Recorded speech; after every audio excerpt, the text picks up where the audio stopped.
네, 시청자 여러분 안녕하십니까? 교과서의 친일파들 오늘 벌써 세 번째 시간입니다. 자, 오늘은 홍남파와 김기수, 국악인 김기수에 대해서 좀 탈탈 털어보는 시간을 갖도록 하겠습니다. 자, 오늘도 역시 우리 정철승 변호사님 네. 나오셨습니다. 안녕하세요. 정철승입니다. 반갑습니다. 네, 반갑습니다. 그리고 오늘 또 역시 지난번과 마찬가지로 김정희 선생님, 작곡가 김정희 선생님 나오셨습니다. 안녕하세요. 반갑습니다. 비주얼 담당. 네, 우리 네, 저기 김정희 선생님께 좀 제가 궁금한 게 있어서 좀 질문을 드려야 될 것 같아요. 음악을 되게 늦게 전공하셨다고 얘기를 들은 것 같은데. 예, 제가 원래 어려서부터 작곡을 하고 싶었는데 집안 형편이 좀 안 됐어요. 근데 음대는 레슨을 안 받고 들어갈 수가 없는 그런 이제 그 영역이라 20살 때는 공대를 갔는데 4학년 1학기 마치고 제가 자퇴를 하고 직장 생활 몇 년 하다가 33살에 클래식 작곡을 전공을 하고요. 그 다음에 36살 때부터 이제 국악 전공으로 국악 작곡을 전공을 하고 석박사에서는 국악 이론을 했습니다. 네. 이제 작곡을 하다 보니까 한국인이고 제가 우리가 만약에 외세의 침탈이 없었다면 내가 어떤 음악을 하고 있었을까? 원래 우리 조상님들이 해오고 있던 음악들 이걸 사실 초중고등학교 음악 교과서에서 제대로 배운 적이 없는 거예요. 그래서 안 되겠다. 제대로 공부를 해야 되겠다. 이렇게 해서 이제 편입을 해서 그때부터는 국악을 연구하고 있는 겁니다. 네, 아니, 근데 게다가 네. 시민단체 활동까지 하고 계시잖아요. 단체에 소속돼서 활동을 하는 거는 이제 최근에 네. 안익태 때문에 근데 음악인으로서 제가 이제 작곡도 하고 연구도 하고 이렇게 하다 보니까 이게 잘못된 거, 우리 음악 문화에서 명백히 잘못됐고 바로 잡아야 될 것들에 대해서 전공자로서 어떤 뭐라 그럴까 역할을 해야 되겠다 이런 생각을 하게 된 거죠. 그래서 하여튼 뭐 아주 어렸을 때부터 꿈을 이제 뒤늦게나마 찾아서 가고 있는 겁니다. 네, 아유, 멋집니다. 네. 감사합니다. 정철승 변호사님은 독립운동가의 후손, 네, 윤기섭 지사님의 후손이시잖아요. 네. 그러니까 독립지사 그러면 저는 그 후손분들에게도 그렇고 굉장히 그 미안한 마음 그리고 고마운 마음 이런 것들이 있어요. 근데 저도요. 후손으로 살아가면서 어떤 무게감이나 그 책임감 뭐 이런 것도 있을 것 같은데 어떠세요? 당연히 있죠. 저희 외할아버지 이제 기훈 윤기섭 선생이 35년 동안 중국에서 뭐 신흥무관학교 그다음에 뭐 임시정부 뭐 이런 데서 이제 독립운동을 하셨는데 근데 이제 우리나라는 좀 특이하게 독립운동가의 후손이 독립운동 AS까지 해야 되는 좀 그런 사회예요. 그래가지고 이거 진짜 빡세다. 어떻게 대를 이어서 이렇게 그 친일 반민족의 그런 역사 청산을 해야 되나 이제 이런 생각이 들고요. 그리고 이제 그렇게 훌륭한 일평생을 흔들리지 않고 그렇게 올바른 삶을 사셨던 선조의 얼굴에 먹칠을 하지 않으려는 이런 아주 큰 부담감을 갖고 살고 있죠. 네. 저도 사실 지난주에 이제 광주회를 갔다 왔어요. 5.18 때문에 5.18 행사도 그렇고 그다음에 참배도 할 겸 해서 광주회를 갔다 오면서 이제 무슨 생각이 들었냐면 이분들 때문에 이분들의 피해 대가로 우리가 민주주의를 이루고 있구나. 아직 완벽한 민주주의라고 볼 수는 없겠지만 그래도 이만큼 왔으니 얼마나 이분들에게 고마운가라는 생각이 참 많이 들더라고요. 근데 역시 독립지사분들 또 그분들의 후손을 보면 그런 생각이 또 같이 들어요. 그래서 굉장히 미안하고 굉장히 고맙고 그래서 더 열심히 해야 되겠다 뭐 이런 생각도 또 나름대로 또 들게 되더라고요. 그래서 지난주에 가서 그 생각을 또 우리 광주 영령들 앞에서 그런 또 참배를 드리고 왔습니다. 그 광주의 그 민주화 운동을 하다가 쓰러졌었던 바로 그런 분들이 있었기 때문에 그 후에 우리들은 뭐 힘들고 무섭고 해도 민주주의를 위해서 싸우고 그럴 수 있었잖아요. 네. 독립운동을 하면서 그렇게 이제 뭐 숭고한 헌신과 희생을 하셨던 분들이 있었기 때문에 그 친일 반민족 행위를 해가지고 부와 명예를 얻고 부와 재산을 얻고 대대로 잘 사는 사람들이 우리 한국 사회에 많이 있다 하더라도 우리 한국 사회가 가치관이 완전히 없어지고 올바름과 올바르지 않음을 사람들이 혼동하게 되는 그러한 어떤 무규범의 사회가 되지 않은 것 같아요. 네, 그렇군요. 자, 이제 본격적으로 자, 오늘의 주제는 자, 홍남파 김기수입니다. 그래서 홍남파에 대한 탈탈 터는 이야기를 좀 한번 해보도록 하겠습니다. 자, 먼저 홍남파는 어떤 인물이었죠? 자료 화면을 조금 보겠습니다. 오늘 홍남파와 김기수에 대해서 이제 이야기를 할 텐데요.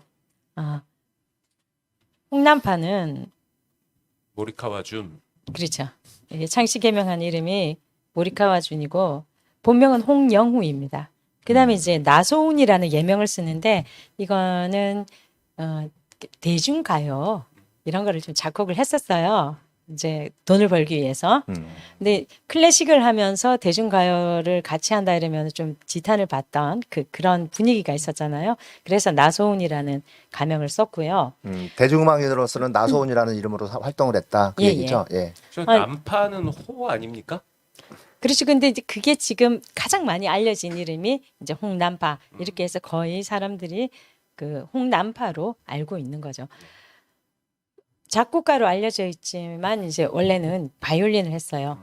바이올린을 했고 그다음에 이제 다 아시다시피 친일 반민족 행위를 했죠. 일생을 한번 보면요.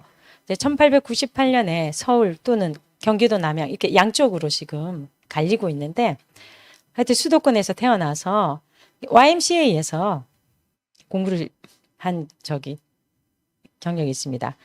그리고 나서 이 홍남파가 조선정악전습소라는 데를 이제 들어가게 되는데 성악가를 이 기관이 말하자면 한국 최초의 그 민간 교육 기관이라고 할 수 있습니다. 그러니까 지금으로 따지면 사립학교. 예. 그래서 여기에 이제 서양악부가 있었고 조선악부가 있었는데 거기 서양악부의 성악가를 졸업했고요. 졸업하자마자 그 다음에 다시 기악과에 들어가 가지고 또 기악과도 졸업을 합니다. 그러니까 성악도 하고 기악, 이때 이제 바이올린을 한 거죠. 그리고 졸업하자마자 또 서양악부 교사를 역임을 합니다. 그 다음에 일본으로 가가지고 도쿄음악학교, 지금 우에노 음악학교고요. 여기서 공부를 했고, 그리고 이제 일본에서 삼광이라는 그 잡지를 창간을 합니다. 그리고 연학회라는 전문 음악 연구 기관도 만들고요. 그러니까 굉장히 좀 다재다능했어요. 활동도 활발했고. 그리고 도쿄 고등음악학원에서 선과에서 바이올린을 전공하고 졸업을 합니다. 그 후에 도쿄 신교향악단, 지금 NHK 교향악단입니다. 여기서 제1 바이올린 연주자를 역임했습니다. 그러니까 연주 기량이 상당히 뛰어났다고 볼 수가 있죠. 그리고 귀국해서는 이제 경성보육학교 뭐 이런 데서 교육자로서 또 활동을 하고요.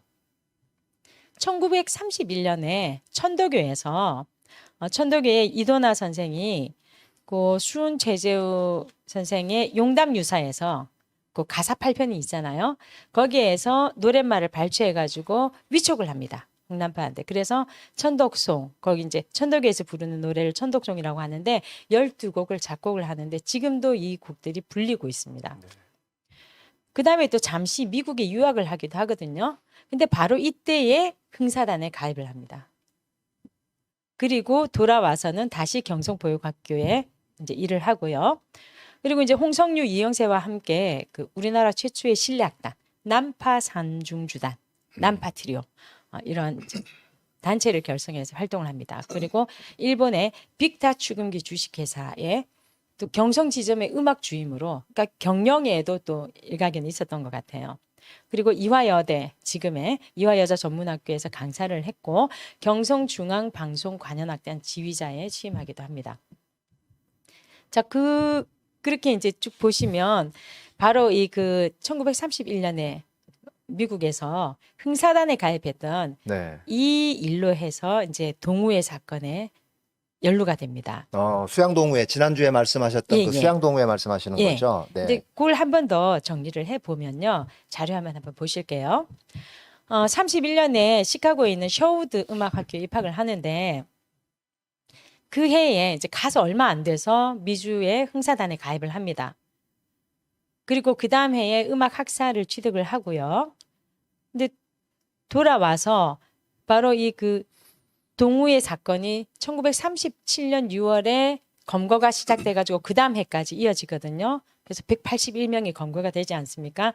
근데 이 출발이 어떻게 되냐면 1922년에 먼저 서울에서 수양 동맹회가 생깁니다. 이게 흥사단의 첫 국내 조직이었어요.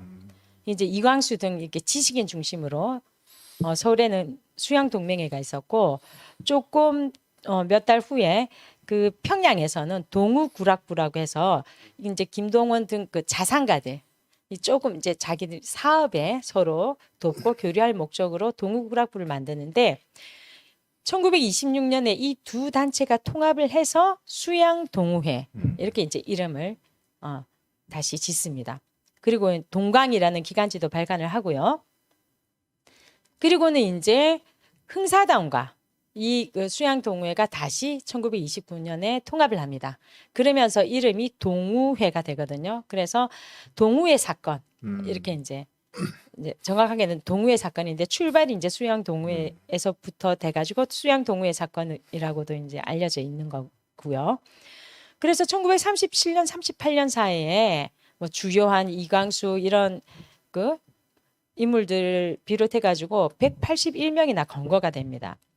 이게 이제 흥사단하고 이게 다 우리 알다시피 이게 이제 어떤 민족 정신을 고취하고 이런 일종의 독립운동 단체였잖아요.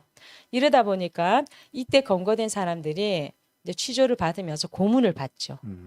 그 고문의 후유증으로 결국 1938년에 안창호 선생이 돌아가시거든요. 바로 이때에 전영택, 현재명, 홍남파 이런 18명이 변절을 합니다. 변절을 하고 친일 단체인 대동민우회에 가입을 합니다. 그러면서 이제 적극적으로 친일 행각을 활동을 하게 되는 거죠. 이 사건은 1941년에 결국 상고심에서 전원 무죄로 판결이 됩니다. 근데 이게 뭐 죄가 없다 이런 개념보다도 대부분이 친일파로 변절을 했어요. 전향을 해버린 거죠. 예. 예. 그러니까 처벌을 할 필요가 없었던 거죠. 그렇지만 그 과정에서 아까 말씀드렸듯이 안창호 선생도 돌아가셨고 또 고문 후유증으로 최윤세, 이기훈 이런 분들이 옥사를 합니다. 그리고 김성업 선생은 장애를 갖게 되거든요. 그래서 근데 그때 누가 친일 안 했냐 뭐 이런 말을 흔히들 하시는데 친일한 사람이 이렇게 더 많은 이런 사건에서도 끝까지 어떤 자기 절개를 지키면서 그냥 목숨을 잃는 이런 분들이 계셨다는 거죠. 그렇죠. 그렇기 때문에 우리가 함부로 뭐 그때 누가 친일 안 했냐 좀 봐주자 이런 말을 할 수가 없는 이유가 이제 여기에 있다고 저는 생각을 합니다. 그래서 이때에 이제 홍남파도 고문을 많이 당해요. 그 전향하기 전까지. 그래서 1937년 8월에 석방 또는 송치 풀어줍니다. 그리고 그해 10월에 기소유예 처분을 하거든요. 그다음에 이제 친일 활동을 활발하게 하는데 결국은 이때 이제 고문 후유증 때문에 홍남파도 얼마 못 살죠. 네. 그래서 네. 그 이후에 이제 홍남파가 그러면 수양동회 사건으로 전향을 하고 본격적인 그렇죠. 친일 행적을 벌이는 거죠. 그렇죠. 그 이전까지는 그렇게 본격적으로 오히려 뭐 흥사단에 가입하고 네. 현재명도 그랬었잖아요. 그래서 그 대부분의 특히 지식인들 그리고 문화예술인들이 변절을 하게 되는 가장 중요한 사건이 이 동우회 사건인데 동우회 사건 자체도 자체지만 요 검거에서 고문하는 이 기간 동안에 바로 중일 전쟁이 있었던 거죠. 중일 전쟁이 있었고 그 중일 전쟁에서 중국이 맥을 못 추는 것을 봤다는 거죠. 이 사람들이. 일본이 승리를 하는 거죠. 그렇죠. 그럼 그 과정에서 이제 고문과 함께 이제 그 채찍과 당근이 같이 동원이 되는 거죠. 봐라. 저 큰 중국도 우리가 지금 이기지 않냐. 너네 독립 안 된다. 응? 그냥 우리랑 같이 잘 살자. 이런 이제 회유책이 들어가는 겁니다. 그래서 중일 전쟁 그때 당시에 어떤 역사적 배경이라고 할 수 있는 중일 전쟁이 이 지식인들과 문화예술인의 변절에 그 심경의 변화에 많은 영향을 줬다라고 저는 보고 있습니다. 제가 조금 부연해서 말씀드리면 이 수양 동우회 사건은 이것은 우리나라의 그 친일 반민족 문제 이거에 어떤 분수령이 됐었던 사건이기 때문에 우리가 네네. 좀 잘 이해할 필요가 있거든요. 네. 그러니까 정확하게는 수양회와 동우회 두 조직이 이게 하나로 합병이 돼가지고 네네. 그냥 수양 동우회라고 불리게 됐는데 그게 미주에 있었던 독립운동 단체인 흥사단. 네. 이 그렇죠. 흥사단은 이제 도산 안창호 선생이 이렇게 설립하는데 중심 인물이었고 주로 서북 계열의 그러한 지식인들이 흥사단에 많이 가입돼 있었는데 이 말하자면 흥사단 계열의 한국 조직이 이제 수양 동호회였잖아요. 그렇죠. 네. 그러니까 그래서 김 교수님 안창호의 지시로 만들었다라고 이제 그러니까 뭐 기록이 자매단체라고 남아 얘기하는데 있더라고요. 예. 김 교수님은 수양 동호회가 뭐 독립운동 단체 비슷한 성격이라고 말씀하셨는데 그거는 좀 아닌 것 같아요. 그게 아니라 그 흥사단이 제가 그렇죠. 말씀드린. 흥사단. 그런데 이제 흥사단에서 사실 그 수양 동호회 결성 시에 안창호 선생의 지시가 있었고 그 겹치는 사람들이 있으니까 결국은 그렇게 이제 연결이 돼서 검거에 어떤 그 타겟이 됐다. 그렇죠. 이렇게 그런데 보는 거죠. 이게 이제 1937년 당시에 수양 동호회가 이렇게 막 활동을 하고 할 당시에는 국내에서 독립운동이라는 걸 할 수가 없었어요. 예, 맞아요. 그런데 그러니까 말하자면은 수양 동호회는 우리나라의 양심적 지식인들, 예, 예. 뭐 약간 그 계몽 그 뭐 애국 계몽 운동, 예, 뭐 이제 그런 주로 것을 그런 걸 하는 했었죠. 우리 예. 한국의 어떤 그 뭐 저기 지식인들 아니면은 그 전문 직업을 가진 사람들 아니면 재력가들 이런 사람들의 친목 단체 정도였었는데 예. 그러니까 계몽운동이나 뭐 이런 것들이 아니었나요 혹시? 예, 그렇죠. 그러니까요. 계몽 운동이 네. 주요 목적이고 그 사람들의 이제 자기들끼리의 교류. 뭐 예. 계몽 운동이겠죠. 사회 네. 계몽 운동. 그런데 일본이 1937년도에 중일 전쟁을 벌이면서 예. 이 후방의 불온 세력이라든가 아니면은 뭐 좀 이런 어떤 기미가 있는 사람들을 철저하게 탄압을 하고 그 사람들을 어떤 일본의 그 적극적으로 협력하는 그러한 사람들로 바꾸기 위해서 그렇게 조작한 그런 사건이라고 합니다. 수양동호회가. 그래서 아무런 그런 반일적인 활동을 하지 않았는데도 무조건 싸그리 다 체포하고 입건해가지고 수십 일 동안 아주 극악한 고문을 가해요. 예, 예. 예, 그래서 끝까지 거기에 대해서 이제 협조를 거부하면 정말 그 완전히 사람을 불구로 만들어 버리고. 그렇죠. 그런데 대부분의 지식인들이나 이런 사람들은 사실 맞는 거에 좀 약해요. 맞아본 적이 없어서. 예, 그리고 심약합니다. 예. 독립운동한 사람들은 그 굉장히 기질도 강하고 좀 그러기 때문에 평생 같이 싸우고 하는 거지 무인 기질이 있어야 독립운동을 하는데 문인 기질을 가진 그런 전문 직업 그다음에 그 음악가 네. 지식인 이런 사람들은 때리면은 완전히 거기에 그냥 겁을 먹어버리거든요. 그냥 무너지는 거죠. 홍남파도 70일 동안 네. 불법 구금이 돼 있었다고 그래요. 예, 예. 70일간이요. 70일간이요. 그러면서 뭐 매일 뭐 남은 기록을 보면은 가족들이 이렇게 이제 갖다 주는 새 옷이 매번 그냥 피투성이가 피로, 돼가지고 나올 정도로 그런 모진 고문을 받았다고 하거든요. 네. 그리고 고문 후유증으로 불과 몇 년도 못 가서 그렇죠. 죽어버렸잖아요. 40년. 네. 사망. 그래서 그렇게 해서 수양 동호회 사건을 경험하고 나와서 그 벌인 어떤 친일적 활동 행위 이것은 자신의 어떤 이익을 위해서 했었던 적극적인 친일 행위와는 조금 구분해서 봐야 되지 않을까 하는 그런 생각도 저는 가지고 있어요. 네. 자, 뭐 아무튼 그런데 그럼에도 네네네. 불구하고 그러니까 그런 심한 고문과 그다음에 그때 이제 중국이 지고 있던 그런 여러 가지 상황들이 몸과 마음을 다 약하게 만들고 이런 것들을 감안을 하더라도 그 다음에 이 사람들이 벌인 친일 행위들이 굉장히 도가 지나쳤다는 거죠. 네네. 그렇게까지 그러니까 이게 수동적인 그런 친일로 볼 수 있을까 싶을 정도로 그래서 그 부분을 조금 한번 살펴보고 네, 오늘 재밌네요. 쿵짝쿵짝. 사실 이제 자, 그러면 예, 말씀하신 것처럼 이제 흥사단의 이제 지시로 만들어졌지만 수양 동맹회는 그 지식인과 문화예술인 중심이라서 이제 문화예술 교류하면서 이제 약간의 문화운동, 계몽운동 이런 식으로 했고 또 평양에 있던 그 동우구락부는 이제 자산가들 모임이라서 사업적 목적이 더 컸는데 이 두 단체가 비슷하게 결성돼 가지고 또 이제 연계가 되다 보니까 나중에는 동우구락부가 영향을 받아요. 우리도 좀 문화적인 거 해야 되겠다. 이렇게 하면서 이제 합치게 되는 결국은 그렇게 되는데, 그러니까 사실 크게 위험한 조직이 아니었어요. 근데 이제 뭐라 그럴까, 이 사람들을 활용하기 위한 목적으로 일으킨 게 아닐까. 아마 그랬겠죠. 왜냐면 지식인들이니까.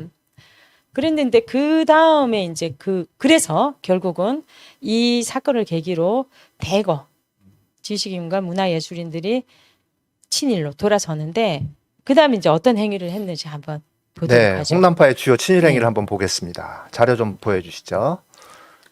우선 그 1937년 그 11월에 제출한 사상 전향에 관한 논문을 한번 보십시오.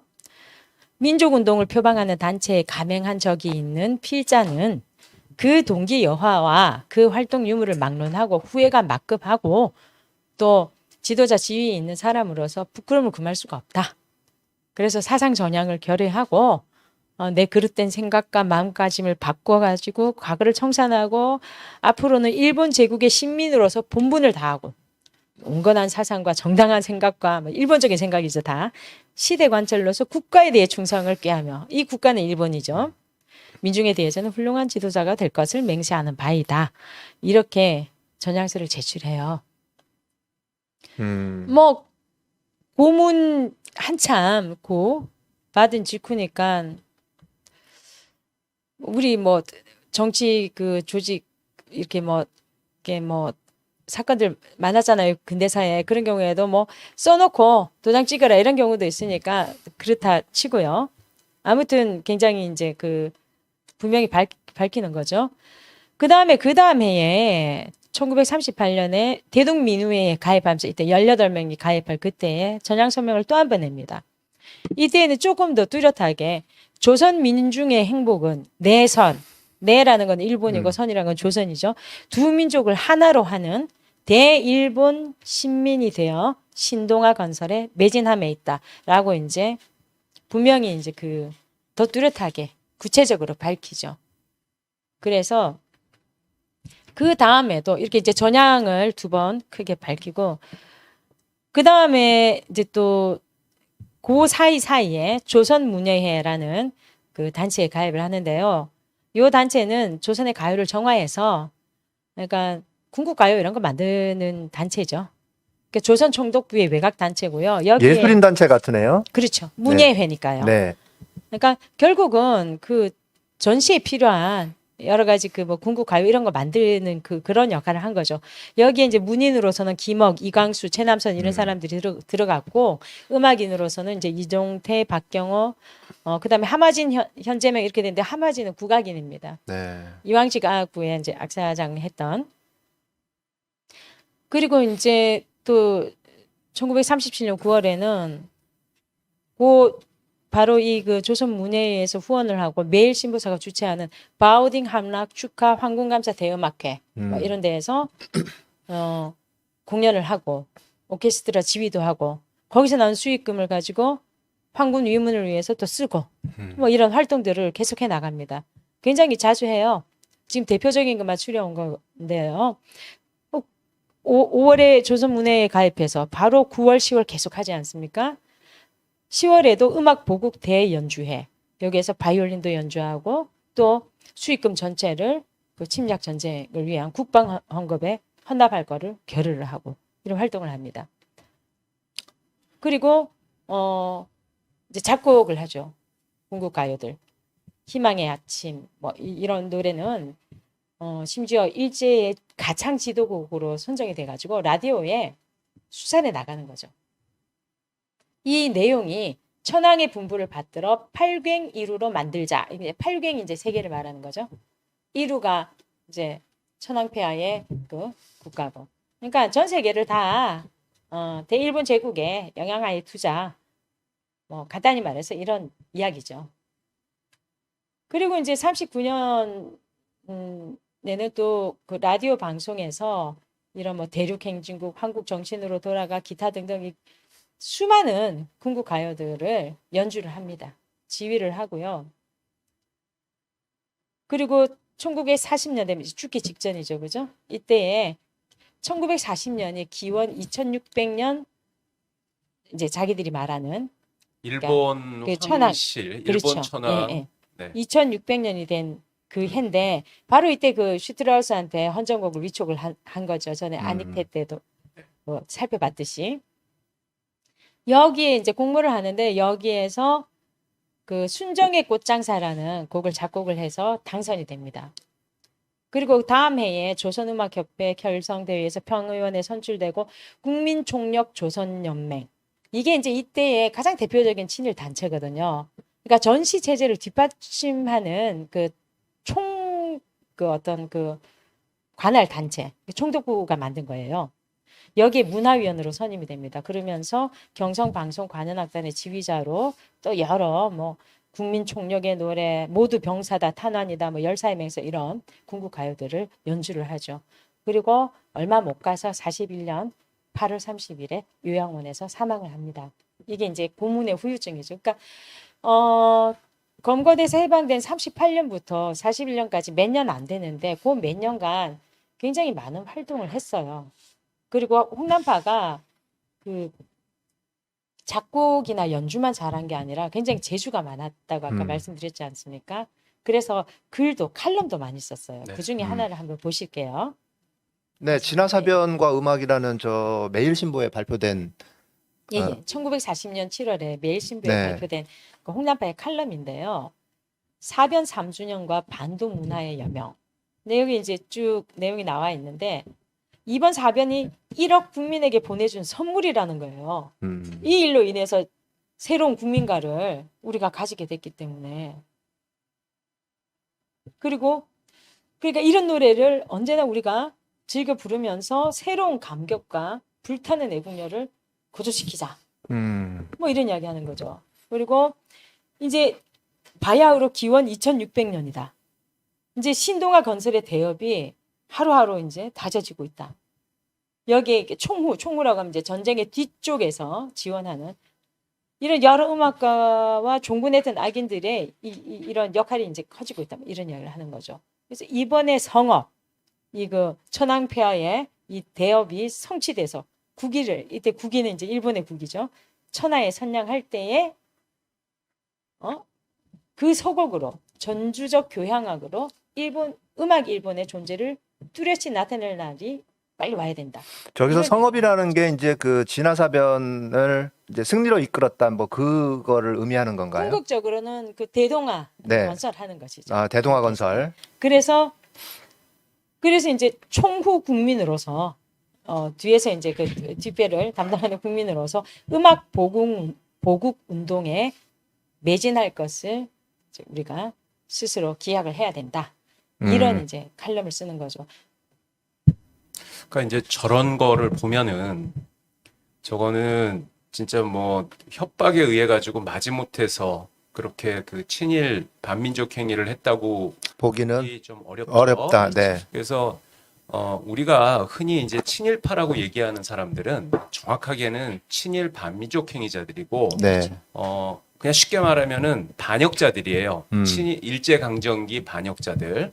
그런데 그러면 그 기준이 뭐냐? 그 명확한 기준이 지금 있어요. 네. 2009년도에 그때 민족문제연구소에서 약 한 100수십여 명의 각 분야 전문가들이 8년 동안 굉장히 선별 작업을 해가지고 각 분야에 추린 친일 반민족 행위자들 명단이 4,800명이 있습니다.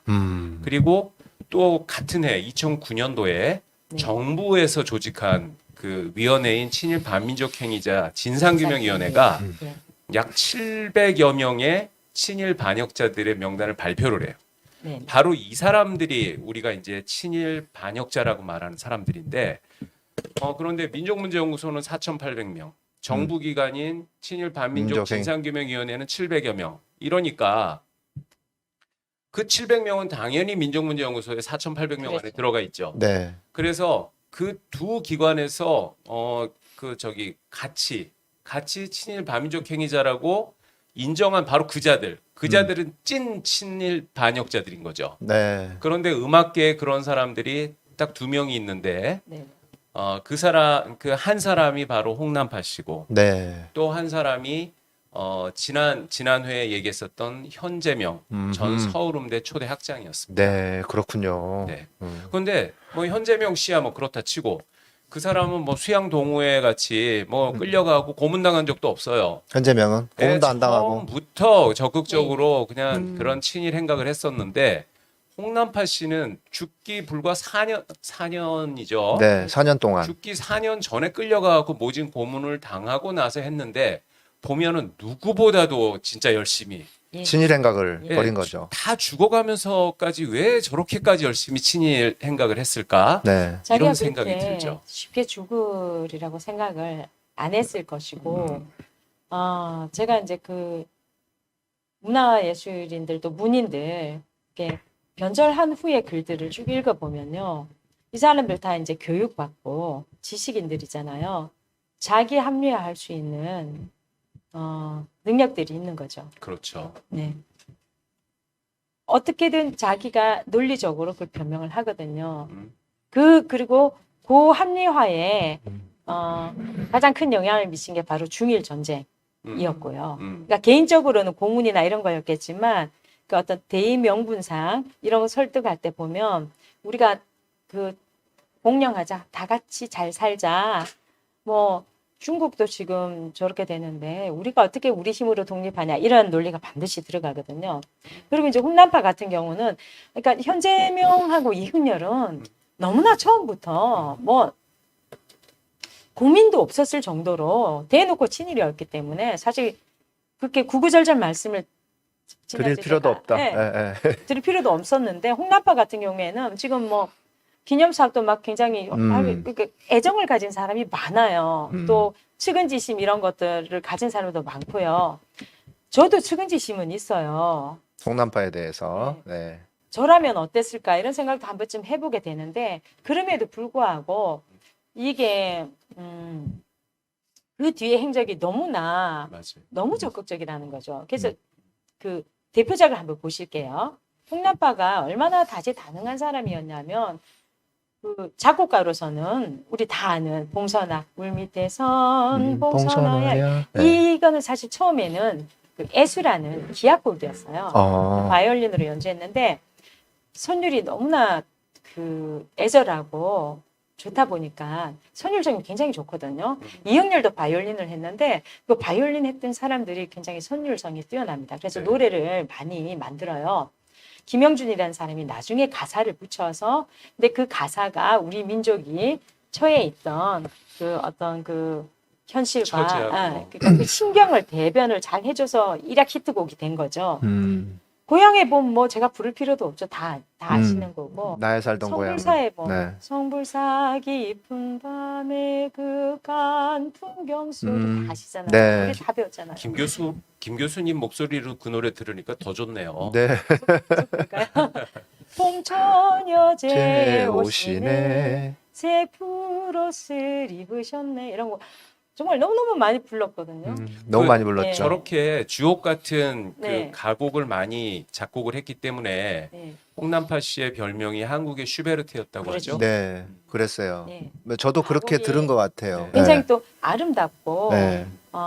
정말로 재능이 출중해요. 그리고 또 이제 봄처녀나 성불사의 밤 같은 경우에는 이게 이제 친히 그 전에 작곡한 곡들이잖아요. 이 곡들은 이현상의 시조에다가 붙인 거거든요. 이현상 씨가 시조 시인이었잖아요. 네네. 노산 이은상 말씀하시는 거죠. 그래서 여기는 이제 운율이 사사조로 가는 거죠. 그나마. 그런데 또 오히려 고향의 봄 같은 경우에는 뭐 이원수 뭐 이런 그때 색동에 1923년에 색동에 결성이 되는데 처음에는 일본에서 결성되고 나중에 이제 들어와서 계속 활동을 해 나가는데 거기서 이제 많은 동료가 만들어지잖아요. 거의 치료조입니다. 전에 말씀드렸듯이. 그래서 이제 기악곡이 기악곡이면 기악곡, 노래면 노래, 연주면 연주 이런 음악적인 재능도 탁월한 데다가 서적 집필도 했어요. 악전대 이렇게 음악 관계된 서적. 그다음에 문집, 음악과 관련된 수필, 음악 만필. 그리고 작곡집도 여러 차례 냈고요. 소설도 썼어요, 심지어. 처녀혼이라고. 번역까지. 번역까지 했어요. 어학도 뛰어나가지고 미국에도 잠시 갔다 오고 그랬잖아요. 굉장히 재능이 많은 사람이었네요. 그래서 뭐 도스토옙스키나 에밀 졸라의 이런 그 소설들을 번역을 합니다. 그러니까 에밀 졸라 같은 경우에 이제 프랑스의 그게 이제- 유명한 소설가이잖아요. 그렇죠. 예. 그러니까 이걸 뭐 영문을 번역을 아마 했겠죠. 영문 그런데 번역. 아. 어떻든 음악인이 이렇게 글도 잘 쓰고 번역도 하고 또 경영도 했었잖아요. 아까 보면 그러니까 뭐 연주, 작곡, 지휘, 교육, 집필, 경영 이런 데에 다재다능했던 거죠. 그럼 이게 다방면에서 활발히 활동을 하는데 이러면서 이제 그 글재주와 그 감성적인 것을 가지고 하필이면 그런 글과 평론들을 썼나 하는 것이 굉장히 유감인 거죠. 네. 아까 몇 편 살펴보셨지만 제가 이제 현재명과 이영렬이 쓴 글들도 비슷해요. 근데 그건 워낙 누구도 반론의 여지가 없는 친일이라서 읽어드리지 않았는데 홍남파는 이렇게 이제 사실은 홍남파의 글은 생각보다 사람들이 접할 기회가 없거든요. 그래서 일부러 제가 읽어드린 거고요. 이 정도였다라는 걸 보여드린 거고. 근데 또 그래서- 예, 네. 예, 말씀하세요. 예, 예. 그래서 이제 홍남파에 대해서는 조금 그 사람들의 생각이 현재명 이영렬과 다르다라는 게 형성이 됐기 때문에 더 좀 이제 많은 이야기가 필요했던 거고요. 네. 그러다 보니까 그런 어떤 기념 사업 같은 것도 훨씬 더 많이 이루어지고 있죠. 그러니까 해방 후에 이제 훈장도 훈장 받은 것도 있고 뭐 추모 사업 같은 예. 것도 하고 있고 또 그다음에 게다가 홍남파의 흉상이랄지 뭐 남파 음악상까지도 있잖아요. 예, 그 부분에 대해서 설명을 좀 해주세요. 그 자료화면 한번 보시면요. 네. 우선 이제 사망 후에 1965년에 문화훈장에 추서가 됩니다. 그리고 홍남파 추모음악회, 뭐 홍남파 고택 사계음악회, 뭐 이런 식으로 홍남파를 기리는 음악회들이 계속 이어집니다. 남파 음악제는 1969년부터 지금 확인이 되는데요. 이게 남파 기념 사업회가 이제 설립이 되고 또 경기도 음악협회가 같이 주최를 해가지고 이제 수도권 태생이니까 주최하고 주관해가지고 음악 경연 대회를 하고 남파 음악상을 수여하고 또 음악회도 합니다. 헌정음악회 같은 거를. 이 남파 음악상이라는 게 홍남파가 가장 그 활발하게 활동했던 분야가 음악에서 작곡, 바이올린, 성악, 피아노 이 네 분야거든요. 그러니까 요 네 부문에서 매년 음악가를 한 명씩 선정해서 시상을 하는 겁니다. 그래서 남파 음악상 수상가 명단을 한번 보십시오. 정경화, 백건우, 정명훈, 강동석, 김영미, 금난세, 와. 김남윤, 김대진, 장영주, 조수미, 신영옥, 장한나, 백혜선, 이신우, 조성은, 손여러. 그러니까 거의 뭐 다 아는 분들. 네, 저처럼 음악에 문외한인 사람도 한 그렇죠.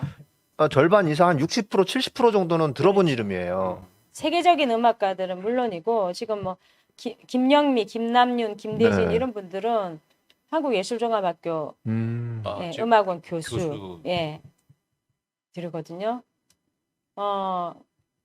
남파 음악상 다 받은 거예요, 이분들이. 그런데 이제 어떤 그 남파 음악상과 관련해서 몇 년 전에 좀 에피소드가 있었어요. 뭐냐면 작곡가 중에 류재준 씨라고 있는데 네. 거부를 했어요.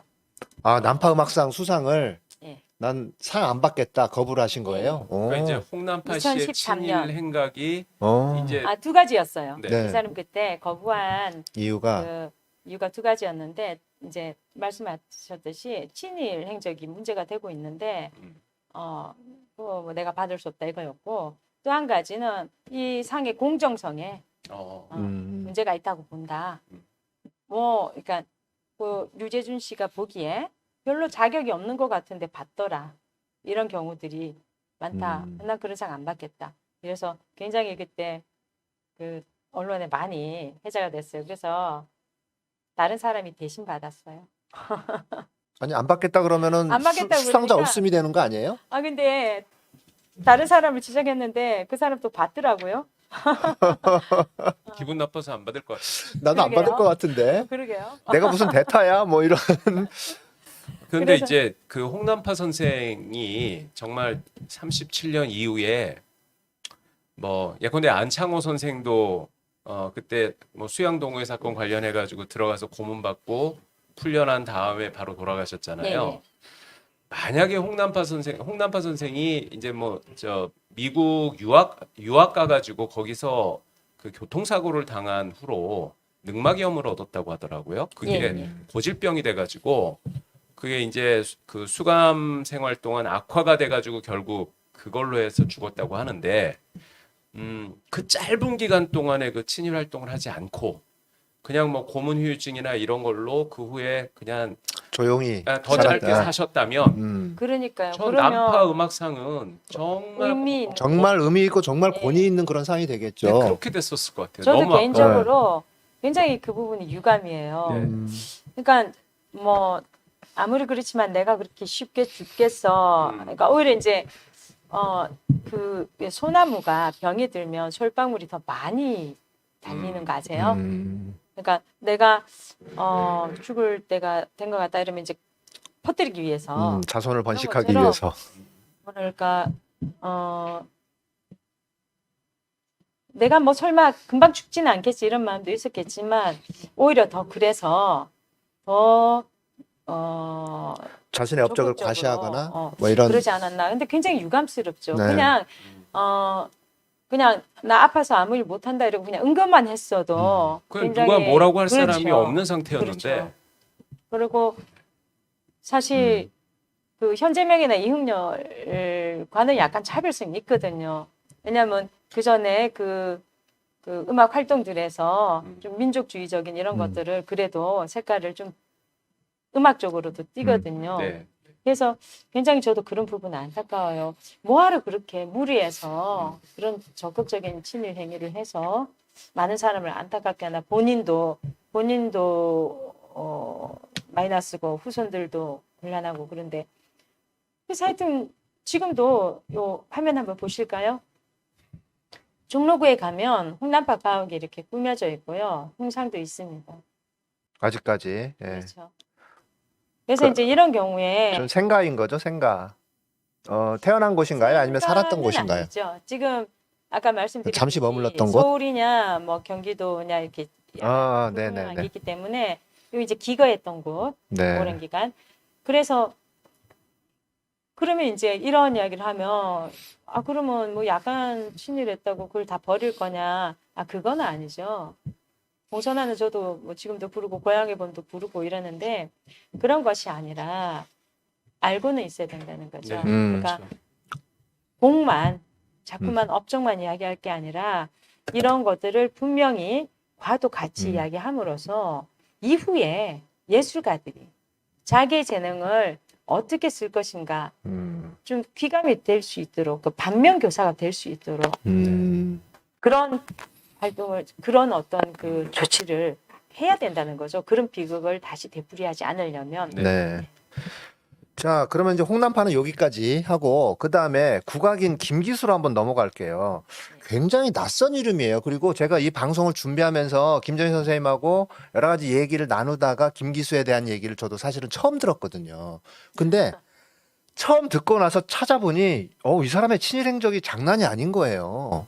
그뿐만 아니라 우리나라 국악계에 네. 대부죠. 거의 대부라는 그러게요. 네. 그래서 굉장히 이 사람에 대한 호기심이 생겼어요. 도대체 어떤 인물인 거죠? 김기수라는 사람은? 네.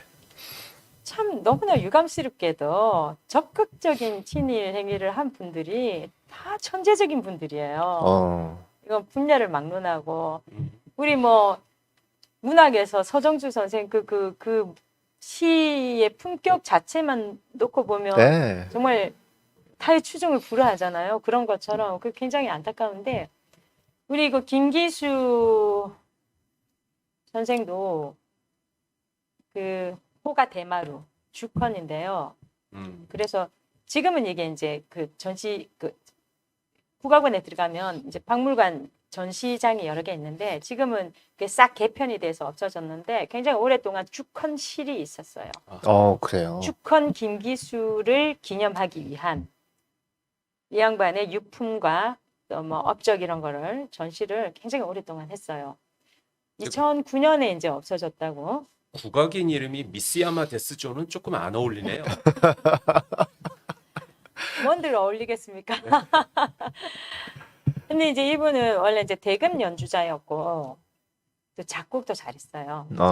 교육자로서도 굉장히 그 많은 기여를 했고요. 근데 이제 유감스럽게 친일 반민족 행위도 많이 했다는 거죠. 그 옆에 사진을 한번 보시면 일장기 보이시죠? 네. 흑백인데 여기 일장기입니다. 여기 부민관에서 황화만년지곡이라는 요 아래 조그맣게 악보가 보이시죠? 네. 이능화의 시에다가 곡을 붙인 그러니까 노래와 관현악으로 된 그 성악곡입니다. 이능화는 혹시 들어보셨죠 아마? 네, 그렇죠. 신일 문인 네. 학자이기도 하고요. 이게 말난 김에 이제 이능화를 조금 제가 소개를 드릴게요. 한국의 역사학자고 민속학자인데 이 양반도 또 천재적인 분이에요. 한문, 영어, 중국어, 프랑스어 이걸 다 섭렵했어요. 이런. 그래가지고 이걸 다 가르칠 수가 있어요. 언어의 천재적이네요. 예. 그래서 뭐 영, 불, 중, 일어에 다 능통해가지고 그 한일 합방 이후부터 또 이제 한국의 종교와 민족문화, 뭐 사회에 관한 연구를 시작을 했는데 조선 총독부가 이제 조선사 편찬위원회, 나중에 이제 이게 조선사 편수회로 이름을 변경하는데 이런 걸 조직을 하거든요. 여기에서 이제 재직을 했죠, 위원으로. 그래서 15년 동안 조선사 편찬하는데 참여를 합니다. 이 사람이 유명한 그게 여성에 관해서 연구를 했다는 거예요. 최초로 한국 여성사 이거를 이제 전반을 그러니까 아주 깊이 있는 연구라기보다는 뭐 자료 모음집 이런 성격이 더 강하긴 한데요. 조선 여속고 이런 책이 있고요. 아마 다들 들어보셨을 텐데 조선 헤어화사. 헤어화. 네, 헤어화. 네. 헤어하면 기생이거든요. 네네. 사람의 말을 알아듣는 꽃, 음. 뭐 이런. 그러니까 기생을 꽃으로 비유한 건데 요즘 같아서는 아주 큰일 날 제목이네요. 네. 그 저기 뭐지 저 영화도 있었잖아요. 헤어화. 네. 바로 이 조선 헤어 화사를 이능화 씨가 썼어요. 네. 근데 이 양반이 한 시를 썼는데 이제 나중에 한 번 더 말씀드릴게요. 이 가사가 아주 죽입니다. 이것이 근데 유감스럽게도 우리나라 최초의 국악 창작곡입니다. 그래요? 근대적 의미에서. 이따가 한 번 더 보고요. 김기수가 이제 어떤 김기수의 일생. 사람인가. 예. 네, 보시면 1917년에 서울에서 태어났고요. 그러니까 뭐 경성, 그러니까 서울이죠. 마포공립보통학교, 뭐 원산 제2공립보통학교, 죽천공립보통학교. 그러니까 이런 식으로 그냥 일반 학교를 다닙니다. 그런데 이제 나중에 그 더 상위의 농업학교에 합격을 했는데 돈이 없어서 못 들어가요. 근데 그때에 이왕직 아구원 양정소에 들어가면 공짜로 공부를 할 수 있다. 이 이제 정보를 얻은 거죠. 그게 들어갑니다. 대금 전공을 했고요. 수석으로 졸업을 합니다. 그리고 졸업하고 곧바로 이왕직 아구의 아학수로 근무를 합니다. 그러면서 이때의 아학이라는 거는 조금 개념이 두 가지가 있는데 원래 우리 그 한국 음악사에서 아학이라는 거는 중국에서 들어온 제사음악, 유교의 제사음악을 아학이라고 하고 그거는 지금 한국밖에 안 남아 있어요. 문묘제례악. 그런데 일본에서는 아학이라는 게 뭘 아학이라고 하냐면 궁중음악을 아학이라고 해요. 그러니까 원래 우리 궁중음악은 장악원 이었거든요. 430년 동안. 근데 그게 이제 대한제국 시기에 와서 뭐 장학사, 뭐 교방사 이렇게 이름이 몇 번 바뀌긴 했지만 근데 이게 한일 합방이 되면서 이왕직 아악부 이렇게 격화를 시킵니다. 격화가 된 거죠? 그렇죠. 네. 원에서 부로 격화가 되고 그러면서 확 이제 해고가 됩니다. 이때의 수많은 악공과 그 여기들이 이제 해고가 되니까 먹고 살 수가 없잖아요. 배운 게 도둑질이라고. 그래서 민간에서 막 그 궁중음악이나 정제, 궁중무용을 공연을 합니다. 그래서 이 시기에 그 천도교회 천도교회 월보라는 잡지가 있는데 2010년, 2020년 고맘때에 그 거의 독보적인 잡지였거든요. 굉장히 오랫동안 300호가 넘게 발행된 그 시기에 가장 장수한 천도교 기관지이면서 대중교양지 성격을 띠는데 거기에 보면 원유회를 하거든요. 굉장히 크게 어떤 그 저기 동학창도일 같은 그런 큰 행사 다음에 원유회를 하는데 거기 보면 이 장학원 출신들의 악공, 기생 이런 사람들이 와서 정제도 연주하고요. 그러니까 정제도 주고 궁중 무용도 하고 궁중음악을 연주를 합니다. 그러면서 또 남사당패들이 줄타기도 하고 그러면서 이제 민관과 궁중의 음악이 섞이는 그 어떤 배경이 되기도 하는 건데요. 이제 이왕이라는 게 우리 이시조선 이런 말 요새는 이제 거의 안 쓰죠. 잘못됐다는 거 알고 뭐 시족 국가처럼 격화시키는 거지 조선이라고 해야 되는 거잖아요. 그러니까 이시 왕조의 어떤 그 직업적인 악을 뭐 연주하는 부서 뭐 이런 개념인 거죠. 자기들이 그렇군요. 궁중음악을 악이라고 하니까 이왕직 악부 이렇게 된 거예요. 아, 전 사람 이름인 줄 알았어요. 무식하게. 아, 정말 이왕직이 사람 이름인 줄 알았는데 이왕이 그런 의미군요. 이시왕제잖아요. 네네. 그래서 이 그 악이라는 개념이 그래서 왜곡이 됩니다. 아, 그런데 그러면 이제 여기서는 원래는 궁중음악만 연주를 했잖아요. 그런데 궁중음악을 연주하는데 그 선비들이 부르던 가곡, 가사, 시조 이런 것들이 있는데 가곡 이런 것들을 하규일 선생이라고 기생조합에서 그 가곡을 가르치던 선생이 있었는데 이왕직 아구원의 악사로 초빙이 돼요. 그래서 또 이왕직 아구원들한테 가곡을 가르쳐요. 이러니까 지금 가곡이 원래 궁중음악이었던 것처럼 또 잘못 알려졌어요. 그래서 이게 그런 것들이 다 포함되는 이게 그 역사적 질곡에 의해서 학술적 용어들이 막 지금 그 잘못된 그 개념들이 막 생겨나게 된 거죠. 그래서 하여간 여기에 들어가서 이제 근무를 하면서 악을 그러니까 여기에서 악이라는 거 그거 다 통칭하는 겁니다. 궁중음악과 그 민간에서 들어간 선비들 음악까지 이것들을 오선보로 체부하는 업무를 담당을 합니다.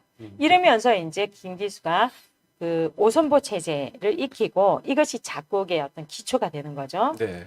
그러면서 대금 연주자였으니까 특히 대금, 당적, 단소 이런 것들을 직접 이제 체부를 합니다. 체부라는 거는 그 악보가 없는 음악을 듣고 악보로 옮기는 겁니다. 예를 들어서 원래 궁중음악은 세종실록 악보, 세조실록 악보, 대학 후보 이렇게 해서 악보가 있거든요.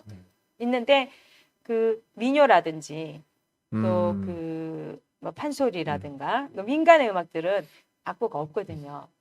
그런 것들을 다 악보를 만드는 거죠. 산조라든지 이런 것들을.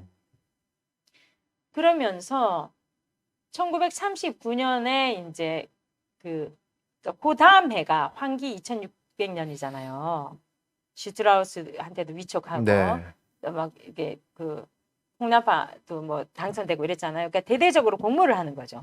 39년에. 환기 일본 환기 2600년이 아마 1940년일 그렇죠. 거예요. 예. 그러니까 그 전해에 그 전에 공모를 한 거죠. 1940년에 행사를 하려면 미리 공모를 해야 되니까 공모를 하는데 여기에 황화만년지곡을 내서 입선을 하는 겁니다. 곧 이따가 다시 볼 거고요. 국악은 이거 한 곡이었나 보네요. 아니요, 한 명이 더 있었는데 네.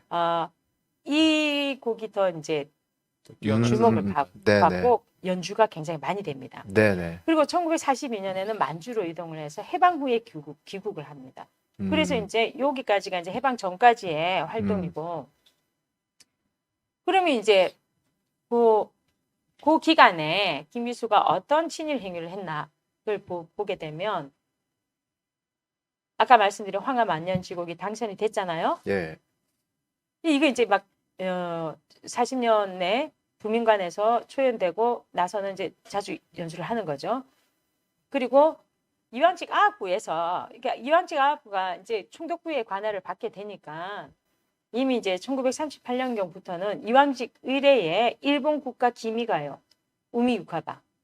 지금 우리가 그 보통 알고 있는 거는 기미가요인데 우미 유카바라는 유카가 네. 있습니다. 또 음. 이것을 다 연주를 했다는 거죠. 그리고 일상적으로 유양지가학부에서 원래 궁중음악 담당 부서였는데 일본 음악을 일상적으로 연주합니다. 바로 이때가 중일 전쟁 그 한참 진행될 때잖아요. 그러니까 이제 그 전에 궁중음악 종묘 제례악 같은 것을 연주하는 그 악사와 악기들을 그렇죠. 가지고 일본 음악을 하는 거죠. 일본 황실의 그렇죠. 뭐 일본의 뭐 기미가요도 국가라든지 연주하고 예. 그다음에 또 황실 일본의 음악. 악을 예, 또 연주를 연주하고. 하고 그렇게 하는 거죠. 그러니까 우리나라 국악으로 일본의 국가를 연주하고 일본의 음악을 연주한다는 게 상상이 안 돼요, 저는. 네. 이게 어떻게 이게 가능한 건지 모르겠어요. 그러니까 물론 뭐 하려면 하겠는데 이거는 한국의 음악인데 왜 이걸 갖고서 우리가 왜 일본 음악을 연주를 해야 되는 근데 거지? 유양지가학부는 총독부 산하에서 예. 거기에 직원들이니까 어. 뭐 그걸로 먹고 사니까 근데 그 너무 굴욕적이고 그러니까 그렇지만 네네. 그럼에도 불구하고 그 다나베 히사오였나? 그러니까 지금 분명히 이름이 그 비슷했는데 일본 학자가 어떤 일이 있었냐면 그 총독부에서 학자를 부릅니다. 불러가지고 조선의 아학이 과연 이게 가치가 있나 유지할 만한 가치가 있는지 네가 학자로서 한번 평가를 해봐라. 별로 가치 없으면 이거 그냥 돈 나가잖아요. 유지하려면 이거 그냥 버리게. 근데 이 학자가 그걸 그러면서 이제 우리 궁중음악을 쫙 듣고는 감탄을 하는 거예요. 이거는 세계적인 유산이다. 절대로 없애서는 안 된다. 그래가지고 이양지가학부가 유지가 된 거거든요. 어. 그거에 대해서 대단히 고마워합니다. 누가요? 아 부원들이요. 자기 그건- 직장 안 잃었잖아요. 그뿐만이 아니라 사실은 한편으로는 조금 눈물 겹지만 이렇게라도 우리 음악을 유지를 할 수 있게 돼서 고맙다. 그 아까 전에 그 자료 화면 좀 다시 한번 보여주실까요? 그 일장기 앞에서 아 예예. 예, 요거죠. 저 조선 시대 때의 그 저 궁중 음악을 연주하는 악사들의 복장을 입고 종묘제례악. 예, 아마 저것도 우리 전통 악기들인 것 같은데 홍주이라고 네. 이제 부르는데 빨간색입니다. 그렇죠. 궁중 음악을 연주할 때는 빨간 그러니까 관복 사모관대에 네. 에다가 빨간 옷에다가 이렇게 아니 아예 그냥 아예 일본 뭐 기미가요나 아니면은 무슨 뭐 황덕 만년지 곡 뭐 이런 거 연주할 황화 때 만년지 황화 네, 천황의 하면 지세가 만년토록 영원하라. 아예 뭐 기모노 관복을 입고 하면은 차라리 좀 덜 하겠어요. 그러게요. 저게 일장기 앞에서 네. 일장기 앞에서 우리나라 전통 의상과 우리나라 전통 악기를 갖고 우리나라 음악을 연주하는 거잖아요. 근데 그거는 네. 황화만년지곡이라고 일본을 찬양하는 거잖아요. 그렇죠. 그러니까 네. 이제 일본 천황의 그런 어떤 덕이나 이게 만 그렇죠. 년 동안 네네네. 가는 것을 그렇죠. 한다. 이따가 제가 이제 가사 보여. 그게 너무 굴욕적인 거예요. 그러니까. 아. 그런데 이제 일본으로서는 지금 이제 그 이맘때가 바로 저기 1939년 중일 전쟁 네네. 이기고 대동아 음. 이야기하면서 이제 만주국을 개려국으로 만들려고 하고 이렇게 할 때잖아요. 그러니까 그 이게 더 좋은 거죠. 내선 일체를 이야기하니까요. 그렇게 하면서도 네. 민간의 굿은 철저히 탄압합니다. 음. 왜냐하면 미신이라는 명분으로 탄압하는데 사실은 굿이라는 게 그런 뭐 추술적인 물론 그런 것도 무속이라는 것이 있지만, 네. 있지만 실제로 굿이라는 게 마을굿 같은 거 그러니까 음. 뭐 경기 도당굿, 동해안 별신굿 이렇게 해서 바닷가에는 별신굿이라고 하고 네. 내륙에서는 당굿이라고 하는데 이런 것들은 마을굿이라고 해서 거의 뭐 짧게는 사흘부터 한 일주일까지 진짜 길 때면 열흘까지도 온 마을 사람들이 그냥 축제처럼 해요. 그럼요. 축제입니다. 그건. 그러면 다 모이잖아요. 다 모이면 거기서 이제 이런저런 불만이 나올 거잖아요. 위험한 그리고- 거죠. 그렇죠. 네. 이 일이 도모될 수가 있으니까 네. 그걸 탄압하기 위해서 미신이라는 명분으로 굿을 싹 없애거든요. 그러니까 대신에 이제 궁중음악은 안 위험하니까. 그러니까 자기네들이 관리를 할 수 관리할 수 있으니까. 있으니까. 아. 그리고 이거는 민간에 나갈 일이 없으니까 네. 총독부가 언제나 감시할 수 있으니까 그리고 활용도가 높잖아요. 내선일체라는 네. 명목으로. 예. 그래서 그런 상징성이라든지 이런 활용도 때문에 이런 식으로 했는 건데 아까 그 다나베 히사오라는 그 일본 학자가 같이 있다라고 해가지고 이제 유지가 됐는데 한편으로는 일단 직장이 유지가 된 거고 먹고 사는 문제가 또 한편으로는 이렇게라도 우리가 그러니까 평생 그러니까 세습이 되어 왔거든요. 그러니까 그 대한제국 직전까지. 그러니까 조상 대대로 해온 음악을 이렇게라도 유지할 수 있게 되어서 다행이다. 이런 눈물겨운 마음이 있었던 거죠. 네. 그 패왕별이 보면 왜 그 일본군 앞에서 경극하잖아요. 네. 그런 것처럼.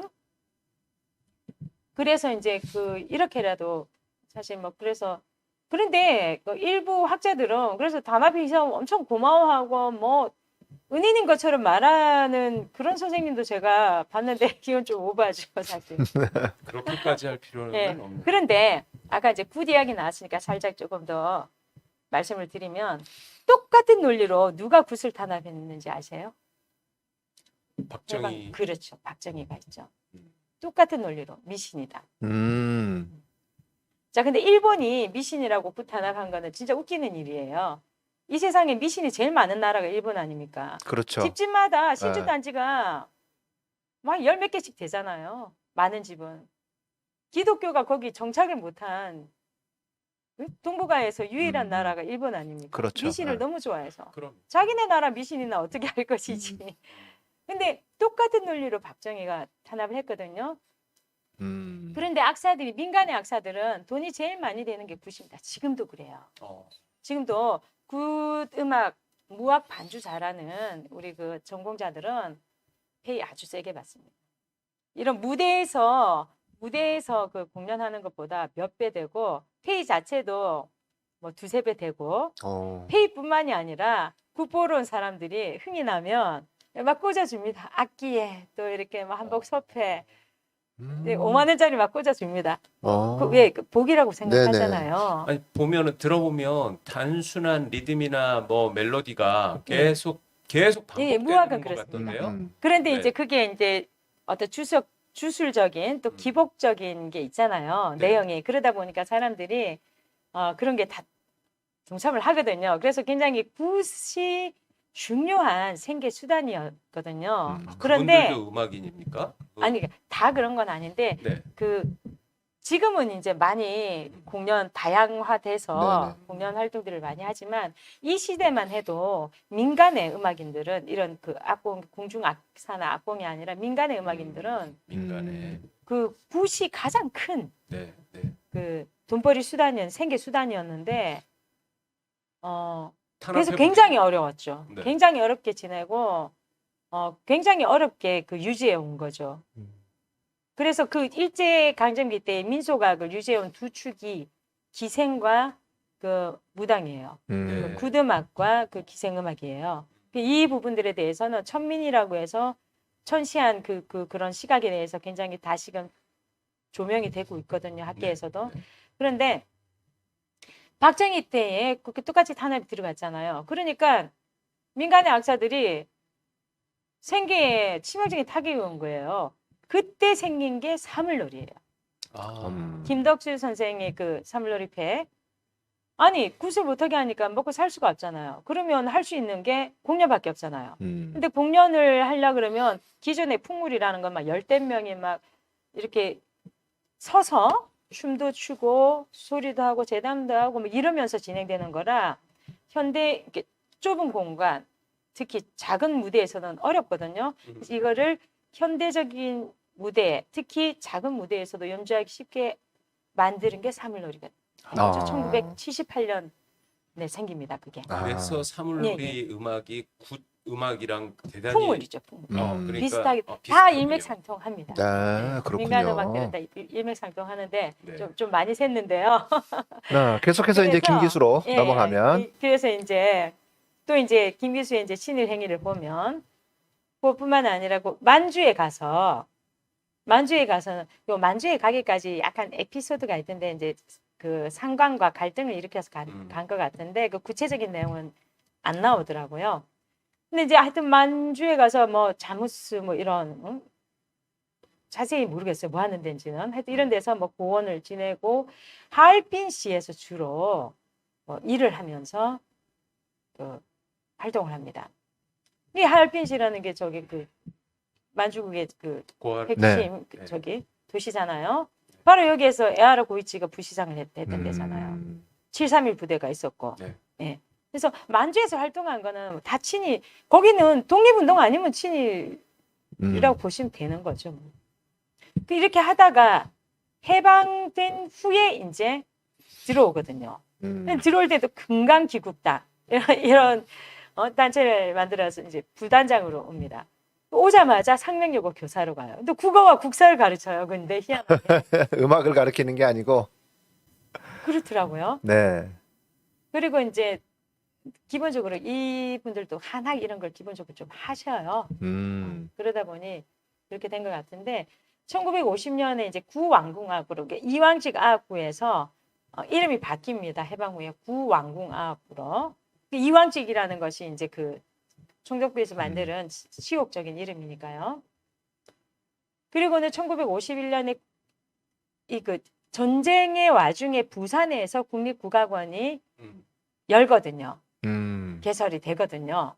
그때의 국립국악원 예술사로 들어가서 그 다음 2년 있다가 국립국악원 장학과장이 됩니다.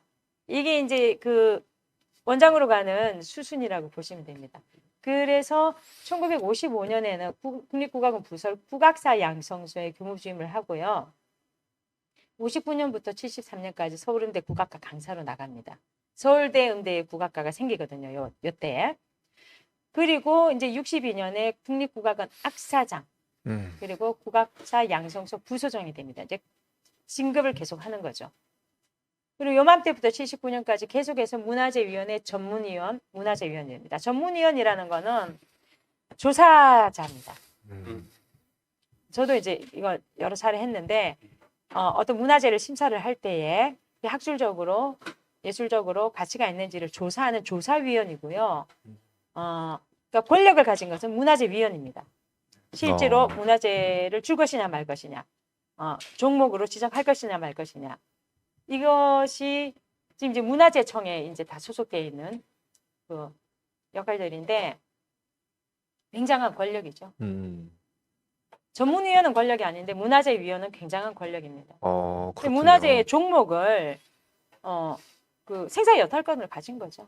종목이 지정되면 지원을 받고 제자들도 늘어나고 이런 거지 않습니까? 근데 지정을 못 받으면 그 종목 자체가 그냥 그 사라지는 거고요. 굉장히 묻히는 거고. 예. 이게 이제 문화재 제도의 하나의 그 부작용 중에 하나입니다. 그리고 그러니까 이제 무형문화재 특히 인간문화재라고 하는데 그렇죠. 누구를 어떤 분야 종목에 그런 무형문화재로 지정하느냐 여부가 이게 그렇죠. 그 사람한테 명예와 부를 안겨줄 수 있는 그렇죠. 거잖아요. 왜냐하면 제자들이 다 글로 몰리거든요. 예. 그래서 문화재위원이라는 거는 특히 전통예술 분야에서 굉장히 강한 권력을 가지는 직이고요. 1964년에는 인간문화재로 지정이 됩니다. 1호로. 1호가 종묘제략인데 사실 이것도 지금 일제강점기 때 왜곡이 돼가지고 바로 안 잡히고 있어요. 네. 이 문제가 2003년에 크게 한번 터졌었는데 아직도 정리가 안 되고 있습니다. 그러니까 저건 본인이 셀프 추천 아닌가요, 혹시? 그렇지는 않죠. 자기가 지정받을 때는 네. 심사에서는 배제가 되죠, 당연히. 그런데 그런가요? 뭐 예. 심사위원들이 다 친구고 뭐 제자고. 다 그런 거죠. 그런데 그런데 뭐 사실 그런 인맥도 있겠지만 김기수 선생이 탁월한 재능을 가진 것도 사실이거든요. 이왕지가 수석 졸업을 할 정도였으니까 이 정도 되면은 실제로 그 예능은 가지고 있었다고 보고요. 그 재능은 인정을 해줘야 된다. 그렇죠. 예. 그래서 지금 중요무형문화재 1호가 종묘제례와 종묘제례악이거든요. 그리고 2003년에 유네스코 무형유산에도 등록이 되는데 요 이제 보유자가 되고 71년에는 처용무도 예능 보유자가 됩니다. 처용무는 언제였지? 2009년이었나? 유네스코 무형유산에 올라가요. 저는 저게 좀 이상하던데 처용무의 예능 보유자라면 처용무는 무용 아닌가요? 전통 무용? 네, 무형인데 네. 그 종묘제례악도 마찬가지인데요. 그 악가무가 다 들어가지 않습니까? 네. 악가무가 다 들어가기 때문에 악가무 각 분야에 다 보유자가 될 수 있는 거죠. 아, 그러니까 처용무 음악 가무악, 음악과 노래도 있고 네. 기악도 있고 춤도 있거든요. 그 각각의 다 이제 예능이 보유자가 있는 거죠. 네. 그리고 드디어 이제 73년에 국립국악원장이 됩니다. 3대 원장이거든요. 그 전에 이제 잠깐 직무대행을 거치고요. 그리고 원장을 이제 퇴임한 다음에 바로 국립국악고등학교 교장이 됩니다. 지금 이게 이제 국악계에 말하자면 성골이죠. 그러니까 저도 이제 저 김기수에 대해서 이렇게 쭉 보면서 참 서글프게 느꼈던 것이 우리나라 국악계의 그 어떤 굵은 족적의 제 1호는 늘 김기수였더라고요. 예. 네. 가장 큰 업적을, 그러니까 특히 뭐 이제 곧 이야기 나오겠지만 악보를 굉장히 많이 만들었어요. 그러니까 근데 그 악보가 음. 그때 당시에 아직 오선보나 이런 것들이 확실하게 이해되지 않았기 때문에 오류가 많기는 한데 네. 아무튼 그걸 만들었기 때문에 연구라는 것이 시작이 될 수가 있었던 기초가 되고요. 이제 작곡에도 참고할 수 있고 굉장히 큰 업적이죠. 그 정리를 했다는 거 우리 음악을. 예. 그 이제 김기수에 대해서 여러 가지 뭐 추모 사업이랄지 그다음에 네. 이런 부분들이 좀 많이 진행이 되고 있다 그러는데 그 부분에 대해서 설명을 좀 해 주시죠. 네, 보시다시피 뭐 서울시 문화상, 음악상, 월문예상, 음악상, 대한민국 예술원상, 대한민국 예술원이라는 게 굉장히 폐쇄적인 조직입니다. 네. 진짜 최고 음. 최고 예술가 기량뿐만 아니라 뭐 정치 뭐 권력 뭐이된 사람만 들어갈 수 있는데 그 상 받았고요. 네. 대한민국 문화예술상, 국악대상, 특별대상, 특별골모상. 그래 85년에는 드디어 은관문화훈장을 받거든요. 보시면 사망을 1986년 10월에 이제 사망하는데 네. 그 전에 대개는 추서가 많이 되는데 이제 생에 받습니다. 살아있을 때. 그리고 이제 나중에 대한민국 예술원상을 받고요. 아니 대한민국 예술원상을 2번이나 받습니까? 77년에도 받고 97년에도 받았네요. 그렇게 기록에 나오던데 그 더 자세한 거는 제가 또 검색이 안 되더라고요. 네, 네. 나중에 찾으면 말씀드릴게요. 네. 아들이 있는데요. 네. 김용만 씨라고 좀 일찍 작곡을 했어요. 아, 그러셨네요. 아버지의 영향으로 네. 이제 어려서부터 국악 작곡에 이제 음. 관심 갖게 되고 재능을 보여서 이제 작곡가와 지휘자로 활동을 했어요. 그런데 제가 그래서 이제 이 부자 관계에 대해서 한번 조사를 해봤는데 안 나와요. 몇 시간을 검색을 해도 안 나오더라고요. 그래서 그 신문 기사를 다 뒤졌더니 인터뷰 딱 하나 나오더라고요. 조선일보에. 김용만이 김기수의 아들이라는 네네. 사실이 안 나와요. 예, 안 나와요. 저희는 이제 제가 이제 국악 전공을 하니까 알고 있는데 근거를 한번 그리고 어떤 에피소드가 있지 않을까 해서 찾아봤는데 안 나오고요. 또 아까 그 황하 만년지국 조그맣게 악보 보셨잖아요. 이게 지금 한국 근현대 음악을 연구하는 학자들은 다 이 악보를 보고 싶어 하는데 국악원에도 악보가 없어요. 그리고 우리 미문연에도 민족문제연구소에도 진일 진상전 할 때에 2006년 했죠 그거. 아까 나온 그 사진이 첫 페이지 사진이에요. 그거밖에 없어요. 그 이제 고 노동은 네. 교수가 전해주신 거라 그러는데 그 뒤에 악보들이 지금 아무도 본 사람이 없어요. 그런데 이게 누가 가지고 있냐면 김용만 씨가 가지고 있다라고 이제 좀 오래전 논문에 나오거든요. 근데 이제 작고했잖아요. 네. 그러니까 아마 이제 그 유가족이 소장하고 있을 건데 그래서 이런 것들은 제가 볼 때에 이제 김기수의 그 친일 그 행적 때문에 드러내고 싶지 않아 하는 것 같아요. 그런데 이게 물론 그런 측면이 있지만 그래도 이게 역사의 일부이기 때문에 어떻게든 이거는 건져야 돼요. 역사 자료로서. 그 김기수의 아들은 그런 식으로 이제 아버지와의 관계를 잘 드러내지 않는다고 하는데 또 인터뷰가 없더라고요. 근데 그럼에도 불구하고 이제 아버지의 후광 뭐 전혀 관계가 무관하지는 않겠죠. 저렇게 승승장구한 것이 근데- 국악계에서. 그런데 이제 그거는 쉽게 말하기가 어려운 게 네. 항상 그래서 이제 뭐 국악원이나 뭐 이런 데 채용할 때마다 그런 이제 좀 자본들이 생기는데요. 이런 게 있거든요. 그 집안에서 태어났잖아요. 유전적으로 물려받죠, 일단 재능을. 그리고 어려서부터 환경적으로 영향을 받죠. 그러면 그 유리할 수밖에 없죠. 그럴 수도 있죠. 그렇기 때문에 네.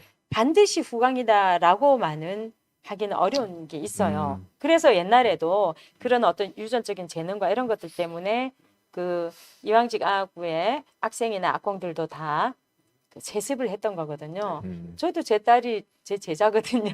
음. 비리 없이 들어갔거든요. 그래서 이런 것들은 근데 이제 만약에 별로 재능이 없는데 후광으로 들어간 경우에는 계속해서 문제가 돼요. 문제 제기가 되는데 네. 잘 활동을 한 것 같더라고요. 큰 문제가 없이. 그래서 아버지의 재능을 물려받았지 않겠는가. 워낙 탁월한 분이었기 때문에 그런 생각이 들어요. 그 반면에 지난 시간에 소개했었던 아주 대표적인 친일 음악인 이응열. 네. 이응열의 아들도 역시 한국예술종합학교 교수도 하고 그렇죠. 그 후에 그 문화예술계에 아주 그 영향력 있는 그런 고위직을 맡은 걸로 알려져 그렇죠. 있는데 분명한 거는 네. 재능과 환경적인 영향에서 이미 유리한데 네. 후광도 거기에다가 플러스 음. 알파가 당연히 되죠. 그 사람은 네. 자기 아버지 기념 사업을 굉장히 활발하게 하는 것 같더라고요. 이응열의 아들은. 그게 이제 서양 음악과 국악의 차이라고 할 수 있겠죠. 음. 서양 음악은 원래 남의 음악이잖아요. 솔직히 말씀드려서 그죠? 우리가 음악과 종교는 다 외국인들 아닙니까? 근데 국악은 원래 우리 음악이잖아요. 그러면 같은 친일을 해도 느낌이 다르잖아요. 아까 작가님이 말씀하신 것처럼 우리 옷을 입고 일장기 앞에서 맞아요. 부끄럽죠. 그것이 더 부끄러울 수밖에 없는 거죠. 네. 그래서 이제 조금 더 진도를 높이면요. 대표작을 보시면 새우형, 고향수, 뭐 개천부 이런 곡들이 있는데 요새도 가끔씩 연주가 돼요. 근데 300곡이 넘는 곡을 작곡을 했네요. 예, 예. 와, 대단하다. 굉장히 다작입니다. 네. 뭐 네. 그 다작하는 사람들이 많았어요. 다작. 그리고 이때는 그러니까 작품 하나하나에 심혈을 기울이는 이런 거기보다는 어떤 행사가 있으면 이렇게 만들고 또 뭐 공모가 있으면 만들고 뭐 이런 그리고 스타일이기도 하고요. 저는 개인적으로 다작 스타일은 아니거든요. 근데 다작 스타일의 작곡가들이 있습니다. 하이드는 교향곡만 100곡이 넘잖아요. 베토벤 9곡밖에 안 되는데 뭐 그런 거죠.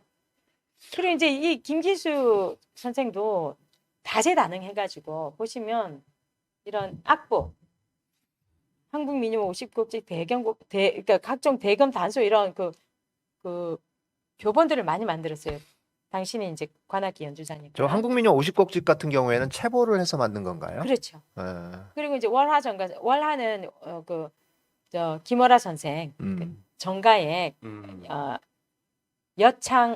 여창 가곡의 그 큰 선생님이시거든요. 네. 그런 것도 만들고 국악인문 이것은 이제 인문서죠. 개론서 이런 책도 집필하시고 그래서 이제 한국 음악이라는 거는 그 아까 말한 그 궁중음악하고 선비들 음악을 다 이렇게 오선보로 총보 스코어보를 만들어 놓은 거거든요. 이렇게 굉장히 많은 작업들을 했어요. 이것은 네. 업적이죠. 네. 업적이 있고 그리고 이제 그 오선보 체제가 아직까지 정착이 안 돼 초기라서 오류들이 많아서 이제 바로 잡아야 되지만 그렇긴 하지만 어떤 학문과 작곡의 굉장히 기초 자료가 될 수 있었던 그 업적은 굉장히 크다고 저도 생각을 합니다. 네. 자, 황학만년지곡 한번 가사 한번 볼게요. 하늘이 내리신 진무천왕을 만세토록 하늘이 보호하셨다. 진무 이게 이제 우리 음독으로는 이제 신무인데 네. 근데 일본에서 이제 진무 이렇게 진무 텐조인가요? 예, 겐죠. 네, 괜죠. 네. 그래서 교화는 조선의 미치도다 이렇게 나오는 거죠. 아시아를 일으키신 그 크신 업적.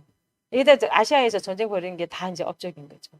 공경이 송축의 노랫말을 바쳐 성스러운 은택을 읊조려 노래하네. 뭐 이런 것들.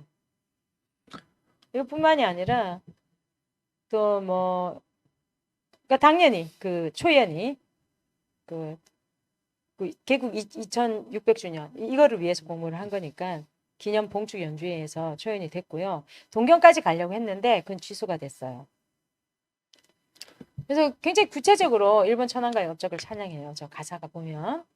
그리고 여기에 황화만년지무라고 해서 궁중이 일본도 그렇고 중국도 그렇고 우리나라도 그렇고 음악과 춤이 항상 춤을 같이, 세트가 되잖아요. 그래서 황화만년지무도 이제 같이 공연을 했다고 합니다. 이렇게 전국에 굉장히 반복해서 자주 중계가 되고 공연이 되고 방송도 많이 하고 그래서 많이 알려졌다 그러더라고요. 이맘때에. 그리고 일본 기념일 뭐 이럴 때마다 늘 연주했고요.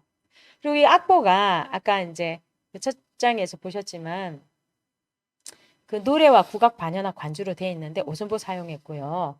그러니까 그 전에 장작곡이 없었던 게 아니라 오선보를 사용하고 작사 작곡가가 분명하다라는 면에서 이제 근대적 의미에서 이것이 최초의 국악 창작곡이다라는 거죠. 그래서 서양 음악 어법도 굉장히 그 차용을 했고요. 지휘도 있고. 지금 보시면 여기가 국립국악원입니다. 국립국악원인데 여기 빨간 동그라미 보이시죠? 예. 여기가 이제 지금 국악원이 약간 이렇게 비탈진 언덕 구조인데 제일 높은 곳, 제일 뒤쪽에 이 흉상이 쫙 있는데 그 중에 한 부분에 김기수의 흉상이 있습니다. 원래는 여기 우면당이라고 보이시죠? 네. 예학당이 가장 큰 이제 극장이고 여기 국악박물관이고 여기 우면당이라고 이번에 조금 예. 작은 공연장이 있는데 요쪽에 있었어요. 원래 이 흉상이 우면당 그 앞에 그 공터예요. 근데 그걸 이제 일로 옮긴 거죠. 옮기면서 원래 한 5명 있었는데 많이 좀 추가했더라고요.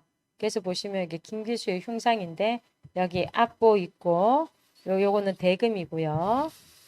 요거는 이제 집박하는 장면 여기 박이고요. 이렇게 박이라는 것이 지휘의 역할을 합니다.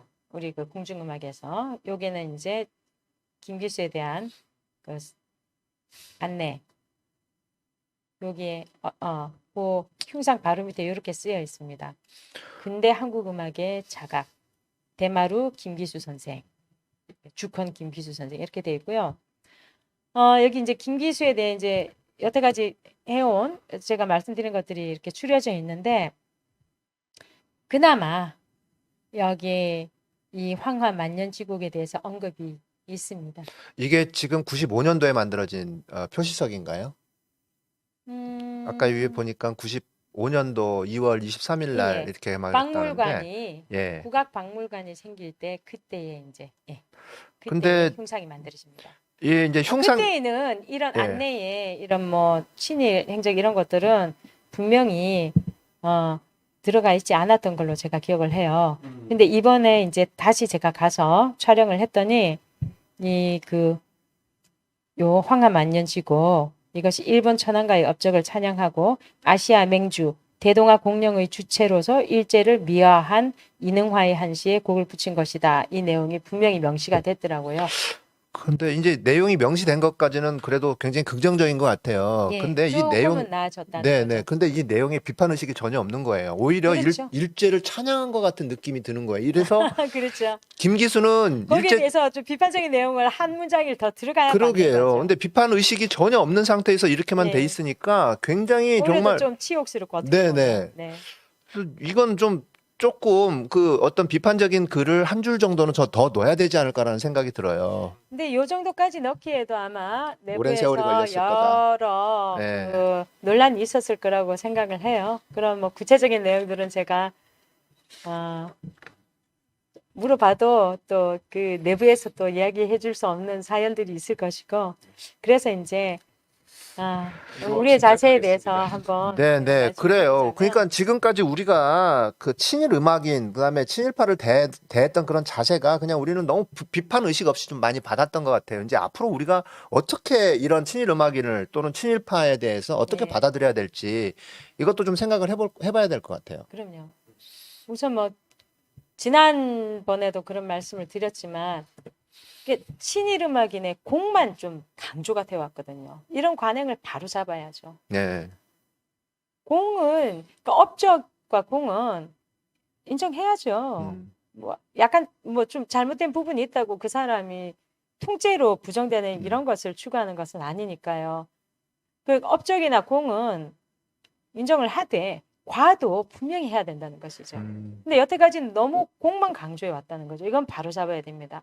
아까 홍남파에 의해서 우리가 홍남파의 예에서도 보고 김기수의 예에서도 보듯이 이 그 굉장히 뛰어난 분들이셨고 지금까지도 그 영향력이 돌아가신 다음에도 영향을 미치고 있는 그런 분들인데 이 공만 계속 강조하면 우리가 교훈을 얻을 수가 없죠. 네, 그렇죠.